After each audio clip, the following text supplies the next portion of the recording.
지상전에 돌입한 이스라엘이 가자지구 북부 일부를 장악하고 최후 통첩성 대피령을 내렸습니다. 이란이 레드라인을 넘었다고 경고하면서 확전 우려가 커지고 있습니다. 윤석열 대통령은 내일 국회 예산안 시정연설을 앞두고 국민 절규에 신속하게 응답하는 것보다 우선적인 일은 없다며 민생 현장을 파고들겠다고 강조했습니다. 더불어민주당 이재명 대표는 국민이 국정기조 전환이라고 평가할 수 있도록 제대로 응답하도록 요청했습니다. 학생과 학부모의 불안 심리를 토대로 고수익을 올리고 있는 사교육 시장의 탈세 행각이 드러났습니다. 스타 강사는 물론 현직 교사까지 교묘한 수법으로 세금을 탈루해오다 적발됐습니다. 최근 10년 동안 포금하는 남성은 줄었지만 포금하는 여성은 늘어난 걸로 나타났습니다. 연령대별로는 특히 20대에서 30대 여성의 포금률이 상대적으로 높았습니다. 수월 럼피스킨병 발생이 오늘까지 61곳으로 집계된 가운데 백신 접종이 본격적으로 시작됐습니다. 정부는 모레까지 전국에 백신을 공급하고 다음 달 10일까지 접종을 마무리할 계획입니다. 뉴스앤 이슈 이어갑니다. 전쟁의 두 번째 단계에 들어갔다고 선언한 이스라엘이 가자지구 북부 일부를 장악했습니다. 이스라엘군은 하마스 제거를 위해 가자지구에 대한 지상작전을 계속 더 강력히 진행할 것이라고 밝혔습니다. 또 현지 시간 29일 이스라엘의 지상, 공중, 해상 전력들이 가자지구에서 작전을 계속했고 수십 명의 테러 분자들을 제거했다고 밝혔습니다. 이스라엘은 가자지구의 팔레스타인 주민들에게도 대피를 또다시 촉구했습니다. 이스라엘군 대변인 다니엘 하가리 소장은 남쪽으로 이동하는 건 개인의 안전을 위한 거라며 이것이 매우 긴급한 요구임을 강조한다고 말했습니다. 이스라엘군의 이 같은 브리핑은 지난 27일부터 사흘간 가자지구에서 지상군 투입을 확대하고 있는 상황에서 대규모 작전을 앞둔 사실상 최후 통첩 아니냐는 해석이 나오고 있습니다. 이스라엘의 대규모 지상작전이 계속되면서 이란은 레드라인을 넘었다는 경고를 보냈습니다. 하지만 계속된 히잡 시위에서 알 수 있듯이 이란의 현 정권이 국민의 신뢰를 얻지 못한 만큼 전쟁 참여는 쉽지 않을 거란 분석도 있습니다. 김선희 기자입니다.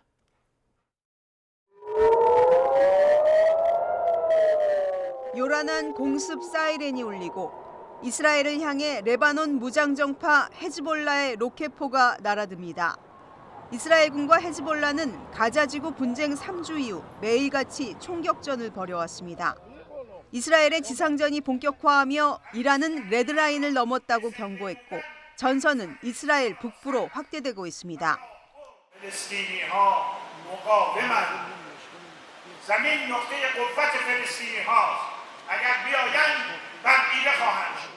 헤즈볼라와 예멘의 후티 반군, 시리아 정부군 등 이른바 친이란 시아파 무장 세력들이 행동에 나설 수 있다는 관측도 나오고 있습니다. 이스라엘군은 여러 차례 시리아 다마스쿠스와 알레포의 국제공항을 선제 공격하며 친이란 무장 세력들을 견제해왔습니다. 지난 17일 이후 현재까지 이라크에서 최고 14번, 시리아에서 6번 공격을 받았다고 밝히는 등 충돌 횟수는 갈수록 빈번해지고 있습니다. 이대로 이스라엘 북부 전선에 불이 붙을 경우 이란이 개입할 가능성도 배제할 수 없습니다. That in response to the Israeli incursions, the airstrikes that are taking place, the Iranians have been telling everybody overtly and loudly that they will escalate if necessary. 하지만 더 컨버세이션 등 일부 언론은 이란이 전쟁에 참여하기 쉽지 않을 것으로 보고 있습니다. 세계 군사력 17위인 이란이 18위인 이스라엘과 싸워볼 만하지만 이스라엘을 지원 중인 미국을 의식해 전쟁에 뛰어들기 어렵다는 겁니다.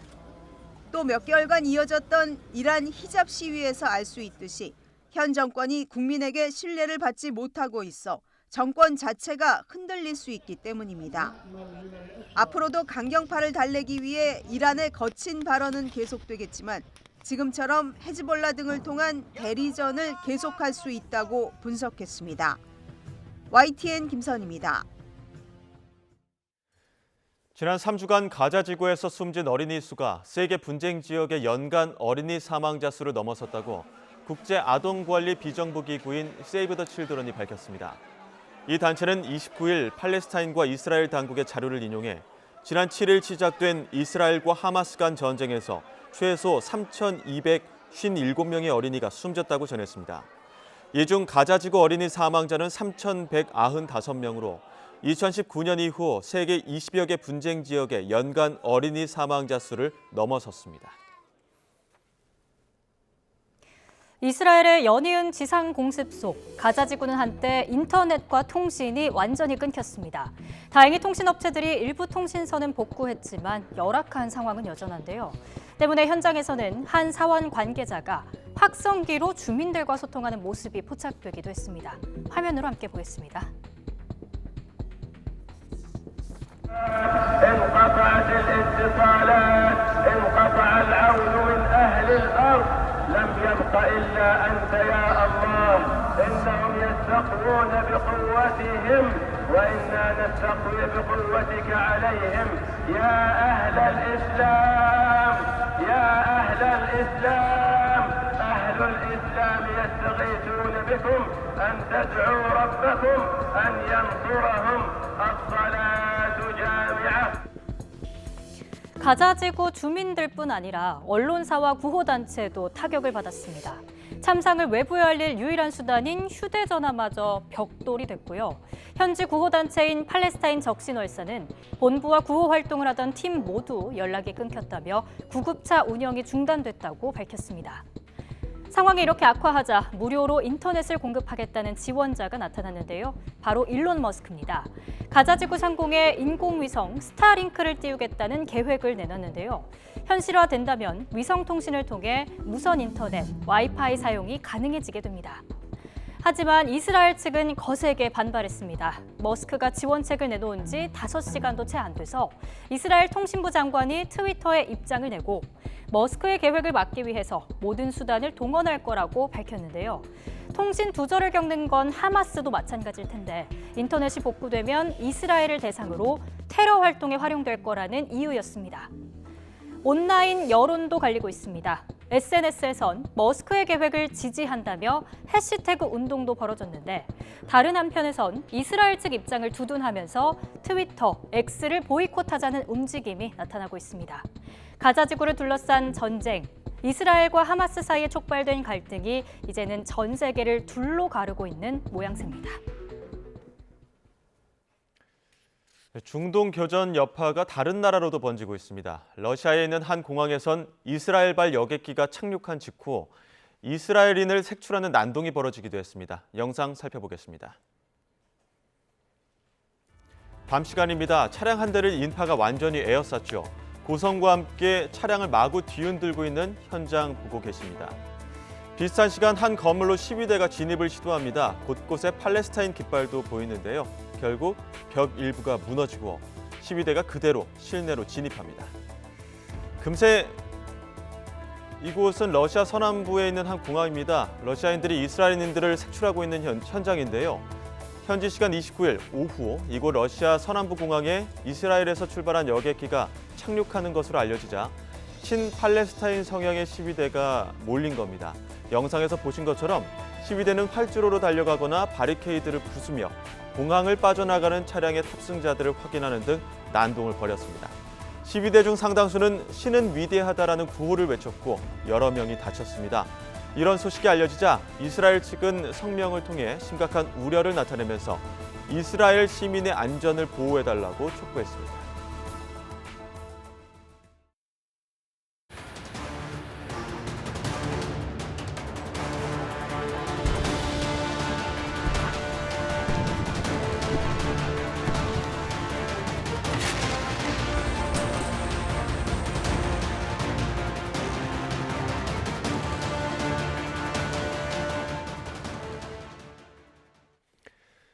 이스라엘이 가자지구 주민에게 최후 통첩성 대피령을 내렸습니다. 하지만 본격 지상전이 시작되면서 이미 10,000명에 육박한 민간인 피해가 더욱 급증할 것으로 보이는데요. 가자지구를 여러 차례 다녀온 분쟁 지역 전문가 김영미 PD와 함께 현재 상황과 전망 이야기 나눠보겠습니다. 나와 계십니까? 네, 안녕하세요. 김영미 PD입니다. 네, 안녕하십니까? 저희가 앞서 계속 전해드리고 있습니다만 그 지구 반대편에 있는 상황을 보면서 바라보는 마음도 참 착잡한데요. 지금 현재 혹시 현장 상황 전해 듣는 거 있으십니까? 네, 오늘도 가자에서 오신 팔레스타인 분하고 얘기를 나눴는데요. 예.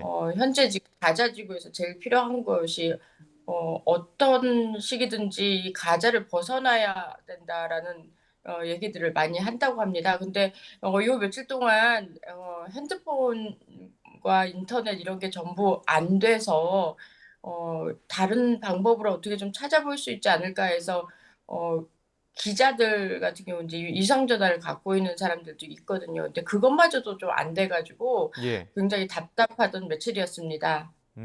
지금의 어떤 전황도 좀 짚어봐야 될 것 같은 게 최후 통첩성 대피령 내렸고 북부는 이미 장악을 했다 이런 이야기 다 나오고 있거든요. 지상전에 들어갔다 이렇게 봐야 될 텐데 지금의 현재 저 전황을 어떻게 좀 판단하고 계십니까? 전에 제가 겪었던 지상전은 말과 동시에 그냥 다 병력들이 들어가는 거였거든요. 근데 예. 지금 상황에서는 되게 조금씩 이렇게 액션을 취한다는 느낌이 들어요. 그래서 음.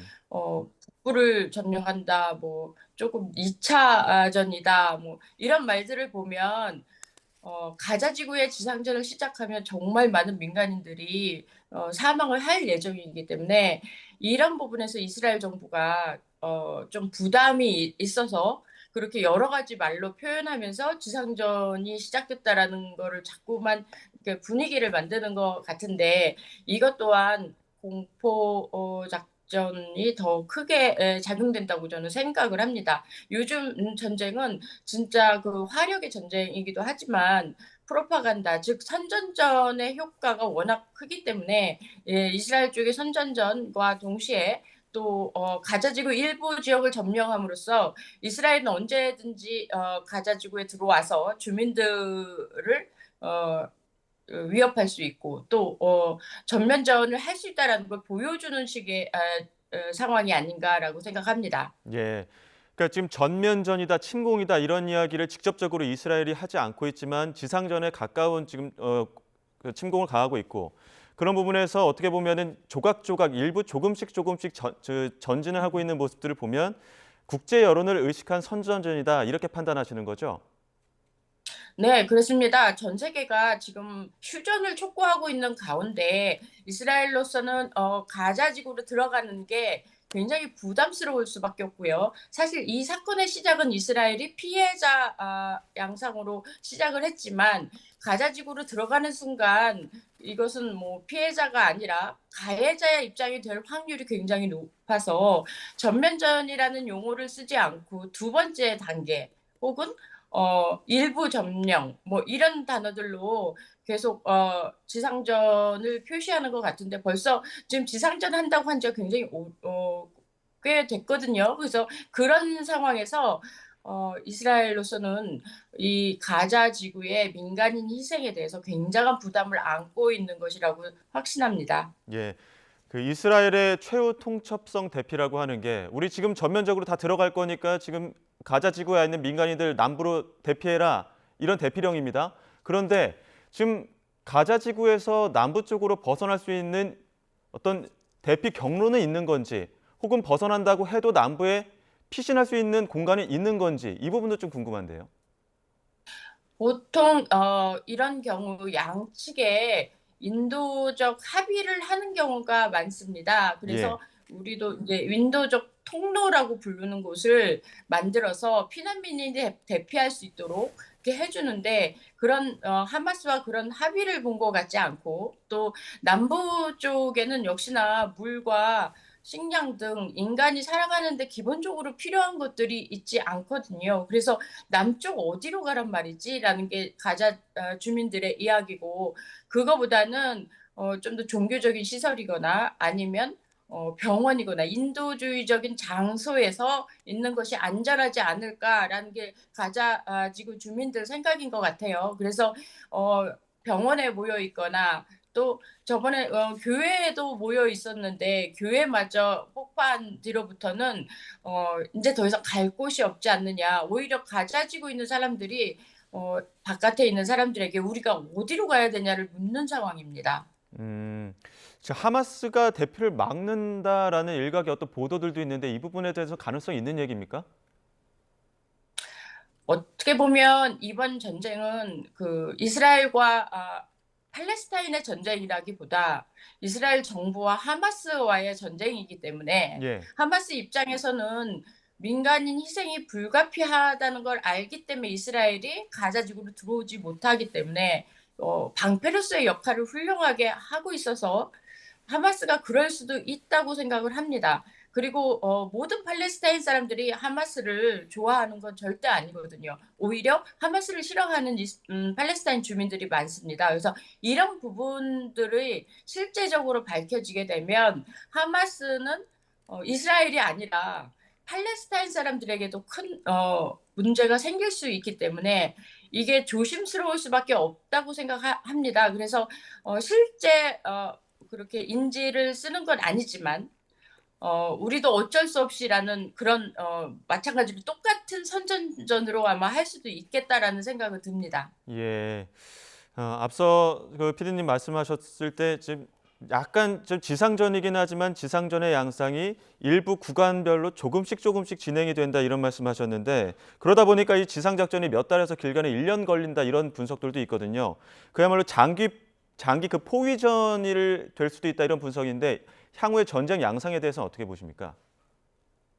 만약에 이스라엘이 뭐 그렇게 장기간 1년 가까이 몇 달 뭐 이렇게 한다고 그러면 일단 뭐 총이나 어떤 대포나 이런 거 가지고 전쟁이 되는 게 아니라 정말 그 안에 있는 사람 말려 죽이는 굶겨 죽이는 작전으로 아마 지상전 전개가 될 수도 있다고 생각합니다. 그래서 제일 중요한 건 이렇게 길게 가지 않도록 휴전하자는 국제적인 목소리가 너무 많이 지금 들려오고 있는 가운데 어떻게 보면 이스라엘의 결정이 자기네들이 피해자로서 시작은 했지만 가해자가 될 수도 있겠다라고 생각이 듭니다. 그리고 이스라엘 사람들 가운데도 휴전을 촉구하는 목소리가 굉장히 높고 또 반시오니즘이라는 단체도 좀 있고 그렇기 때문에 이스라엘 정부 입장에서는 이스라엘 시민들의 상황까지도 그들의 여론까지도 고려해야 되는 상황이기 때문에 그렇게 몇 달 동안 봉쇄를 한다고 그러면 전 세계적인 비난을 받을 것이고 그렇게 되면 또 가해자 프레임에 갇힐 수밖에 없다는 것 그것도 분명히 알고 있을 것이라고 생각을 합니다. 예. 이란이 그 레드라인을 넘었다 이렇게 경고하지 않았습니까? 그 확전 가능성에 대한 우려가 계속 나오고 있는데 그래도 한편으로는 이란 정권이 국민 신뢰를 잃어서 과연 확전 양상으로 가게끔 어떤 행동을 할 것이냐 이런 좀 의아하다, 뭐 좀 가능성이 적다 이런 이야기도 나오는데 이란이 헤즈볼라를 통해서 어떤 대리전의 양상으로 갈 것이라고 예상하십니까? 이란 같은 경우는 지금 이란도 국내 정치가 굉장히 복잡해 있는 상황이고 작년에 이란 히잡 시위 때문에 반정부 시위로 불신을 얻고 있는 그런 정부이기 때문에 더군다나 어저께 또 히잡을 쓰지 않았다는 이유로 소녀 한 명이 좀 사망한 사건이 발생했습니다. 그래서 이 사건도 이란 내부에서는 굉장히 같이 이거를 해결하기도 되게 힘들 텐데 예. 이스라엘과 전면전을 한다는 건 솔직히 쉽지 않은 얘기고 또 언제든 뭐 립 서비스로 이란은 이스라엘과의 상황에서 늘 해왔기 때문에 아무리 뭐 이스라엘이 그렇게 얘기한다 해도 이란이 그렇게 얘기한다 해도 이스라엘이 그걸 믿지는 않을 거라고 생각을 하고요. 그리고 예. 또 헤즈볼라를 움직여서 이스라엘 정부와 대적을 할 수도 있겠지만 헤즈볼라 또한 2006년도에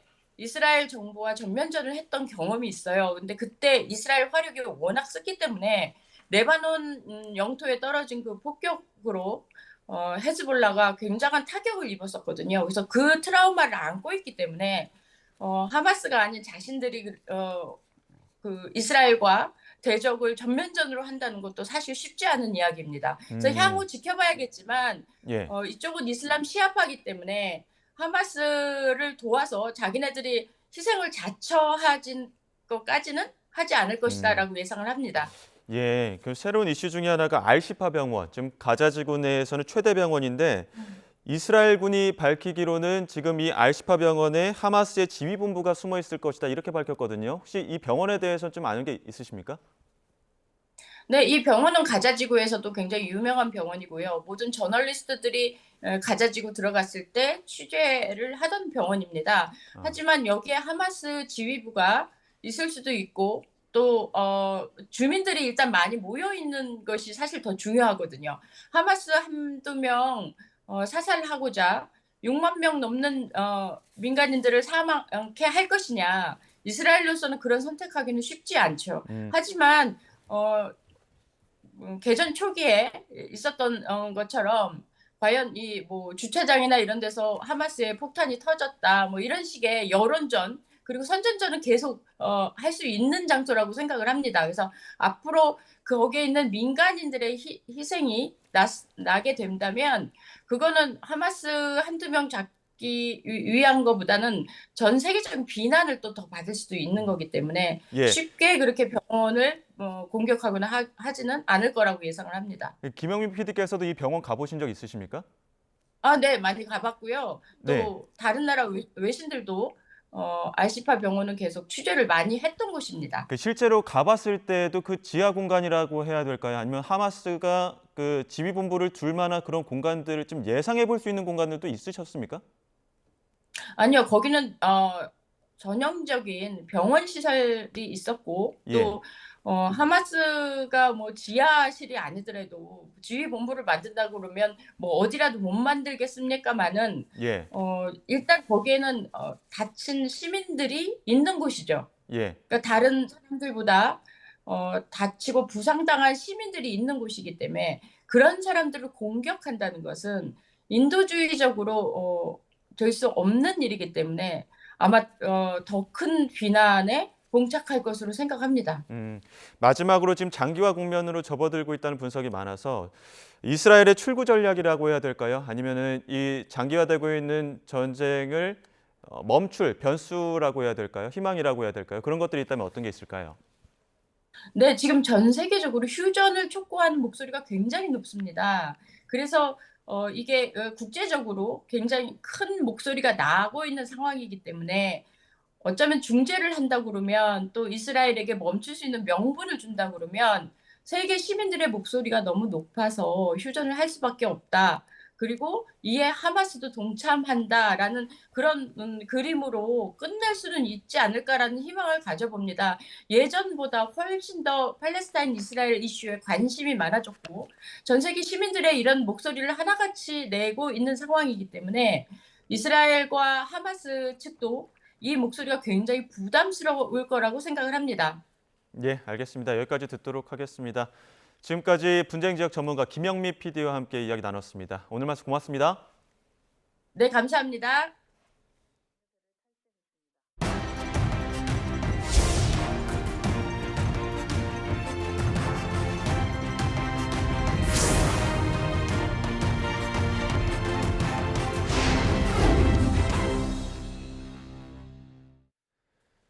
학생과 학부모의 불안 심리를 기반으로 고수익을 누리고 있는 사교육 시장의 탈세 행태가 확인됐습니다. 학원과 유명 강사는 물론 학원에 문제를 판 현직 교사들까지 탈세 행위는 예외가 없었습니다. 취재기자 연결해 자세히 들어보겠습니다. 이승은 기자. 네, 경제부입니다. 네, 어떤 방식으로 탈세 사실이 확인됐습니까? 네, 국세청이 현 정부 들어 지난달까지 민생 침해 탈세에 대한 세무조사 결과를 발표했습니다. 학원업과 대부업, 장례업 분야 246명에 대해 2,200억 원을 추징했다고 밝혔습니다. 특히 사교육 시장에서 고수익을 누리는 학원들과 강사, 현직 교사들의 탈세 유형이 눈에 띕니다. 일부 학원은 학생들로부터 수강료를 현금으로 받아 신고를 누락했습니다. 지점에서 받은 브랜드 사용료를 사주 개인 계좌로 받아 신고를 누락했고 소규모 가회를 운영하면서 가회비는 사주의 자녀 계좌로 받아 우회 증여한 경우도 있었습니다. 또 직원에게 월급을 과다 지급한 뒤 사주 계좌로 일부를 되받는 수법도 있었습니다. 일부 유명 강사는 강의료와 인세를 가족 등으로 구성된 특수관계법인으로 받아서 개인소득세를 축소하고 증여세를 탈세했습니다. 슈퍼카를 업무용 승용차로 둔갑시키고 고가 미술품, 명품업도 경비 처리했습니다. 문제를 학원에 판매한 현직 교사들도 탈세 행태는 마찬가지였습니다. 문제 판매 대금을 자신이 아닌 가족 계좌로 받아서 개인소득세 누진 과세를 회피했습니다. 이 과정에서 학원은 가족에게 소득을 지급한 것처럼 국세청에 허위 지급 명세서를 제출했습니다. 학원에 여러 번 반복해 문제를 판매하고 받은 대가는 사업소득으로 신고해야 되는데 일시적 기타 소득으로 신고해 소득세를 축소했습니다. 국세청은 이번에 적발된 246명 가운데 조세 포털과 질서 위반 행위가 확인된 10명은 고발이나 통고 처분을 했습니다. 국세청은 취약계층을 상대로 폭리를 취하거나 지능적 탈세를 하는 혐의자 105명에 대해 추가 조사를 벌이고 있습니다. 주식이나 코인 리딩방 운영 사업자 41명과 식료품 제조업체 등 고물가에 편승한 폭리 탈세자 33명이 포함됐습니다. 지금까지 경제부에서 YTN 이승은입니다. 올해 상반기 위장 전입이나 위장 미혼 등 부정한 방법으로 청약에 당첨된 적발 건수가 200여 건을 넘는 것으로 나타났습니다. 국토교통부가 한국부동산원과 합동으로 지난해 하반기 분양한 단지 가운데 부정 청약이 의심되는 40개 단지에 대해 올해 상반기 공급 실태를 점검한 결과 부정 행위 218건을 적발했습니다.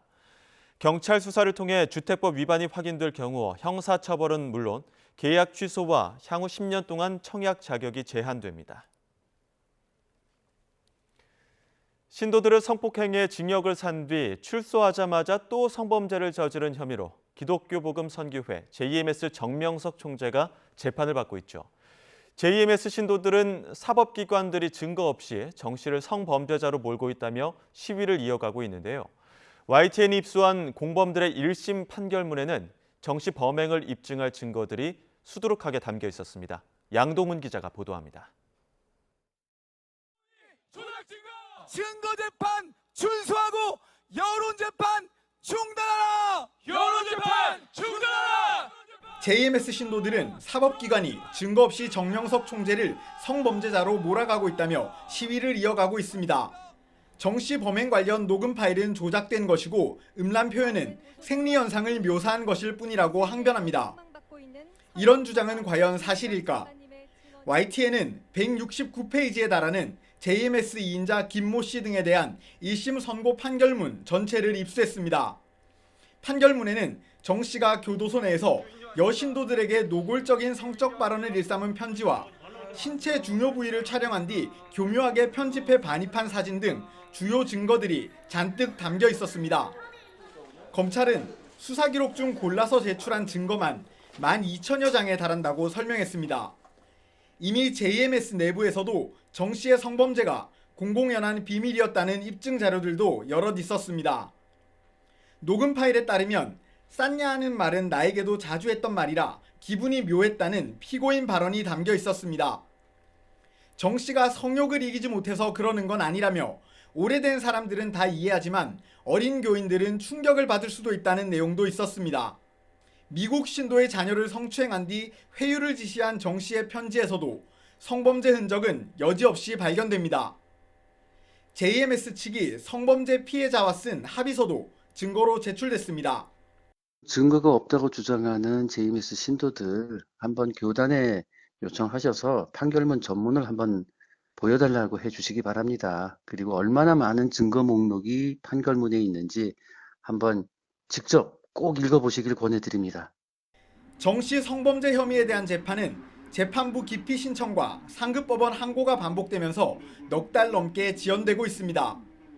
JMS 성범죄 피해자들은 재판이 지연되는 동안 극심한 2차 피해가 이어지고 있다며 재판부에서 빠른 결론을 내려달라고 호소하고 있습니다.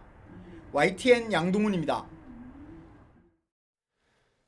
경찰이 마약 투약 혐의를 받는 지드래곤 권지용 씨와 관련해 아직 소환 일정을 검토할 단계는 아니라고 밝혔습니다. 경찰청 관계자는 출입기자 간담회에서 관련자 진술 등 다양한 방법을 통해 권 씨의 마약 투약 정황을 확인하고 있고 소환 일정을 정하지는 않았다고 밝혔습니다. 또 그제 피의자 신분으로 소환된 이선균 씨는 마약류 가니시아 검사에서는 음성 판정이 나오면서 국립과학수사연구원에 긴급 정밀 감정을 의뢰했습니다. 집과 공용 공간에서 사용하는 욕실 슬리퍼 잘 확인해 봐야겠습니다. 다이소 등 시중에 유통되고 있는 욕실화에서 기준치를 초과하는 납이나 카드뮴이 검출된 건데요. 업체 측에서 자발적 리콜에 나섰습니다. 문제가 된 슬리퍼 두 종류입니다. 먼저 다이소를 운영하는 주식회사 아성이 작년 10월부터 수입 판매한 제품인데요. 총 5만 3천여 켤레가 유통됐는데 납과 카드뮴은 기준치보다 2배가량, 프탈레이트계 가소제는 무려 200배가량 초과한 걸로 나타났습니다. 또 다른 제품 볼까요? 바스존이라는 플라스틱 제조업체에서 판매한 동물 모양이 그려진 애니멀 욕실어입니다. 작년 3월부터 시중에 유통이 됐는데 4만 4천여 켤레에서 역시 납 함유량 등이 기준치의 10배를 초과한 걸로 확인됐습니다. 신체가 납이나 카드뮴 등에 노출되면 얼마나 위험할까요? 납에 장시간 노출되면 피부염, 중추신경 장애를, 카드뮴은 신장, 호흡기계 부작용을 유발합니다. 또 프탈레이트계 가소제의 경우 간, 내분비 장애를 일으킬 수 있는데요. 하루에도 몇 번씩 씻는 욕실화인데 이 같은 유해 물질이 다량 들어있다면 정말 위험하겠죠. 하지만 일부 제품은 여전히 인터넷 사이트 등에서 구매 가능한 걸로 확인이 됐습니다. 조치가 필요해 보이는데요. 집에 해당 제품을 사용하고 있다면 즉시 중단하고 구매처에서 교환 또는 환불받으시기 바랍니다. 리콜 대상 제품에 대한 추가 정보는 제품안전정보센터나 소비자24 홈페이지 등에서 확인할 수 있습니다. 윤석열 대통령은 정치적 유불리를 계산하지 않고 연금개혁의 국민적 합의 도출을 위해 최선을 다하겠다고 약속했습니다. 윤 대통령은 오늘 주재한 국무회의에서 국민연금 종합운영계획이 숫자 없는 맹탕이라거나 선거를 앞둔 몸살이기라는 비판 의견도 있지만 뒷받침할 근거나 사회적 합의 없이 숫자만 제시해선 결론 낼 수 없다고 언급했습니다. 그러면서 심층 인터뷰와 여론조사 등을 통해 만든 자료를 토대로 초당적 합의를 이뤄 대선 당시 약속을 반드시 지키겠다고 강조했습니다. 이와 함께 국민의 절규에 응답하는 것보다 우선적인 일은 없다면서 지금보다 더 민생 현장을 파고들겠다고 약속했는데요. 국무회의 발언 직접 들어보겠습니다. 지금 당장 눈앞에서 도움을 기다리는 국민의 외침, 현장의 절규에 신속하게 응답하는 것보다 더 우선적인 일은 없습니다. 저도 지금보다 더 민생 현장을 파고들 것이고 대통령실에서 직접 청취한 현장의 절규를 신속하게 해결하도록 최선을 다하겠습니다. 이번 대통령실의 현장 방문은 일회성으로 그치지 않고 지속적으로 국민과 직접 소통하는 시스템으로 정착시킬 것입니다. 더불어민주당 이재명 대표는 윤석열 대통령이 내년도 예산안 시정연설에서 국민 고통에 제대로 응답하고 민생과 경제를 살리기 위한 실질적인 대책을 마련하길 기대한다고 말했습니다. 이 대표는 오늘 최고위원회의에서 국정기조의 전면적 전환이 있고 생각이 바뀐 것 같다고 평가할 수 있게 되기를 바란다며 이같이 밝혔습니다. 국민의힘 인효한 혁신위원장은 광주 5.18 민주화운동을 민주주의를 발전시킨 큰 업적으로 평가하고 용서는 하되 잊지 말자고 강조했습니다. 인 위원장은 오늘 혁신위의 첫 외부 일정으로 광주 5.18 민주묘역을 참배한 뒤 기자들과 만나 앞으로 자식들에게 광주 민주화운동의 의미를 잘 가르쳐서 유가족과 후손을 포용해야 한다며 이같이 밝혔습니다. 더불어민주당 홍익표 원내대표는 국민의힘 인효한 혁신위원장의 이태원 참사 추모식 참석을 언급하며 추모의 뜻이 진심이라면 이태원 참사 특별법의 합의 처리를 제1혁신조치로 실천해달라고 요구했습니다. 홍 원내대표는 오늘 최고위원회의에서 정부 여당의 반대로 이태원 참사 특별법이 국회에 묶여 있다면서 처리를 더는 미룰 수 없다고 이같이 말했습니다.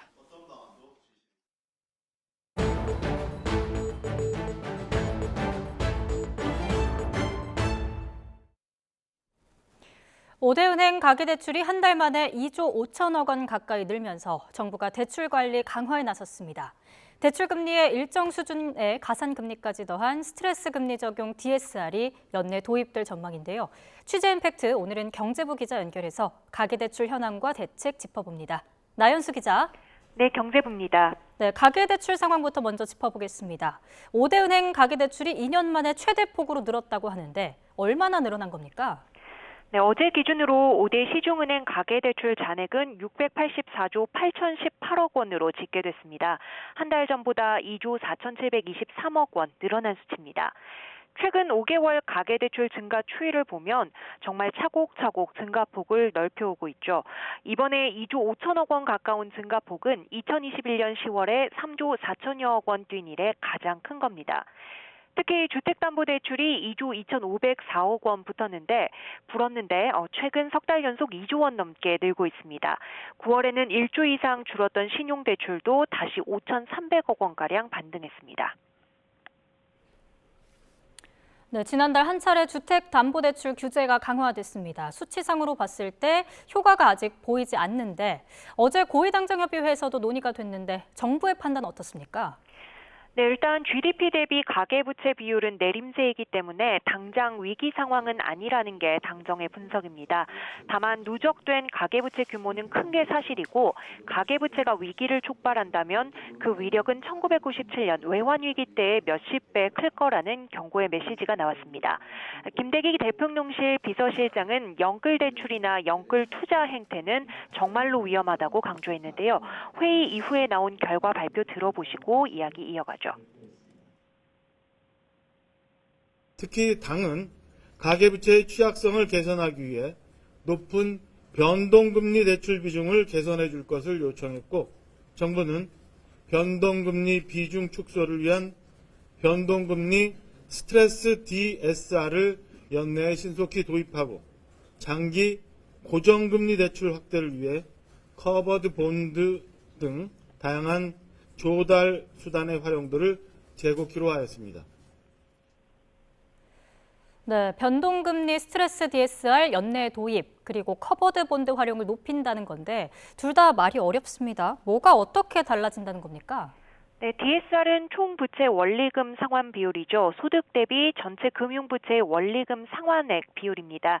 이 DSR을 산정할 때 향후 금리 인상 위험을 반영해서 실제 대출 금리에 일정 수준 가산금리까지 더하는 게 스트레스 금리 적용 DSR입니다. 소득 5천만 원인 차주가 30년 만기 주택담보대출을 받는다고 예를 들어보겠습니다. 기존에는 연 4.5% 변동금리로 3억 3천만 원까지 대출 한도가 나옵니다. 그런데 여기에 스트레스 DSR이 적용돼 가산금리 1%포인트가 더 붙으면 한도가 2억 9천만 원으로 4천만 원 줄어듭니다. 가산금리 1%포인트는 제가 예를 든 건데 아직 구체적으로 산정되진 않았습니다. 과거 고금리 시점과 현 시점의 금리를 비교해서 그 차이만큼을 가산금리로 설정하는 방식이 유력하게 논의되고 있습니다. 커버드 본드라는 건 금융기관이 주택담보대출 등 자체 보유한 고정자산을 담보로 발행하는 채권입니다. 일반 은행채보다 안정적이기 때문에 낮은 금리로 자금을 조달할 수 있다는 이점이 있습니다. 이런 조달 수단 활용을 늘려서 변동금리보다는 장기 고정금리 대출을 늘리겠다는 계획입니다. 네, 스트레스 DSR은 지난달 주택담보대출 규제안이 나왔을 때도 거론이 됐던 대책이지 않습니까? 정부가 이런저런 묘수를 내고 있는데 효과가 있을지 궁금합니다. 일단 스트레스 DSR은 대출받을 수 있는 한도 자체를 줄이는 거기 때문에 가계대출 증가세를 억제하는 효과를 어느 정도 기대할 수 있습니다. 무리하게 빚을 내서 투자하려는 수요는 조절할 수 있을 것으로 보입니다. 문제는 대출이란 게 돈이 정말 꼭 필요해서 이자 부담을 감수하면서 받는 거잖아요. 정말 대출이 필요한 서민들을 벼랑 끝으로 몰 수 있기 때문에 DSR에도 예외 조항들이 있는데요. 대표적으로 전세자금 대출의 경우 현재 DSR 규제에 빠져 있습니다. 다만 대출 증가세를 가시적으로 완화하려면 일부 예외 조항들도 축소가 되어야 할 겁니다. 가산금리나 예외 조항을 정할 때 가계대출 급증의 위험을 줄이면서 서민의 실수요에 위협이 되지 않도록 정교하게 정책을 설계해야 할 필요가 있습니다. 네, 최근에 은행권 대출 알아보신 분들은 느끼셨을 겁니다. 당정 발표에 앞서 시중은행들이 금리를 더 올리기도 했는데 이유가 뭡니까? 네, 이건 좀 이례적인 현상인데요. 가계대출 증가세가 쉽게 가라앉지 않자 시중은행들이 일부러 금리 인상에 나선 겁니다. KB국민, 우리, NH농협에 이어서 신한은행도 내부 회의를 거쳐 다음 달 1일부터 가계대출 일부 상품금리를 소폭 인상하기로 했습니다. 주택담보대출 가운데 신규 코픽스와 신잔액 코픽스 기준 주택담보대출 가상금리를 0.05%포인트 올리기로 했습니다. 이미 KB국민은행과 우리은행, NH농협은행은 주택담보대출과 전세자금대출 금리를 0.3%포인트가량 올리거나 우대금리를 축소했습니다. 이렇게 개별 은행들이 인위적으로 금리를 인상하면서 최근 은행권 대출금리 인상폭은 지표금리인 은행채나 코픽스 상승폭보다 높아진 상태입니다. 가계부채 조이기 압박이 심해진 만큼 연말까지 금융기관의 대출 문턱은 더 높아질 전망입니다. 지금까지 경제부에서 전해드렸습니다. 코로나19 여파로 저녁 회식 문화가 줄고 음주량이 다소 감소했던 걸로 전해졌는데요. 최근 10년 동안 성인 음주량 어떤 변화 있었을까요?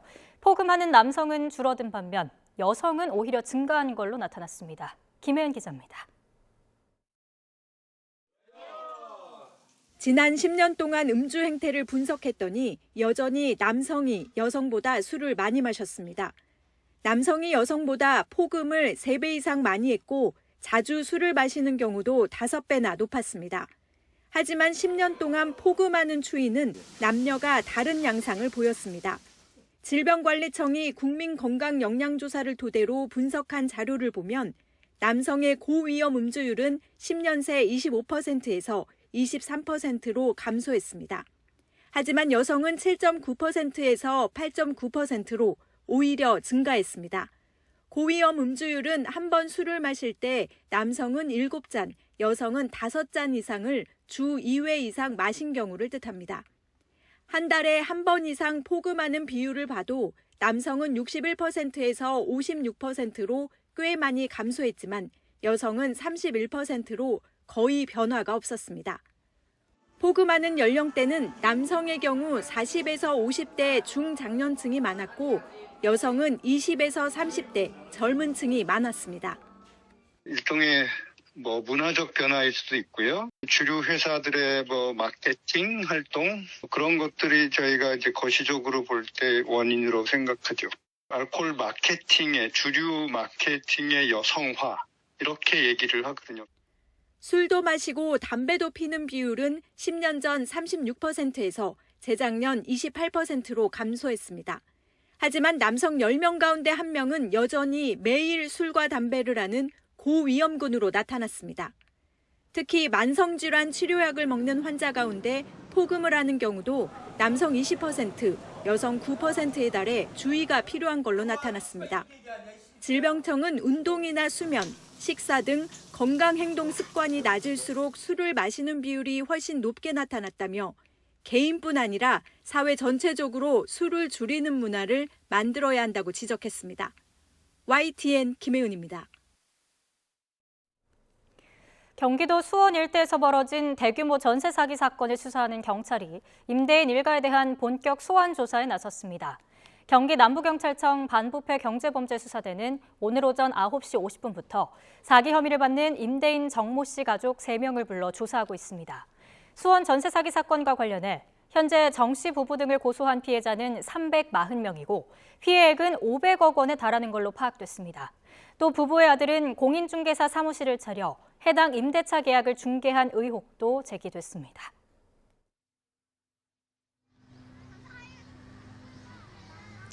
아름다운 단풍이 깊어가는 가을을 더욱 돋보이게 해주고 있습니다. 낮 동안 공기도 부드러워서 산책을 즐기는 시민들이 많이 보이는데요. 현재 서울 기온은 20.5도로 예년 기온을 4도나 크게 웃돌고 있습니다.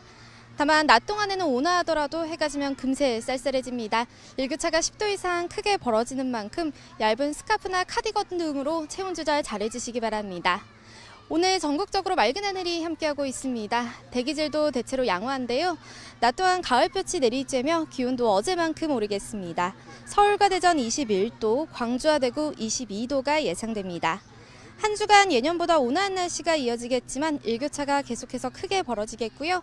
수요일인 모레는 수도권과 영서지방에, 토요일에는 중부지방에 비가 내릴 전망입니다. 모레까지 호남 해안과 경남 해안, 제주도에서는 만조시 저지대 침수 가능성이 있겠습니다. 이 지역에 계신 분들은 해안가 안전사고에 각별히 유의하시기 바랍니다. 지금까지 YTN 원희다입니다. 이상으로 뉴스 앤 이슈 마치겠습니다. 잠시 후에 더 뉴스가 방송됩니다. 시청해주신 여러분 고맙습니다.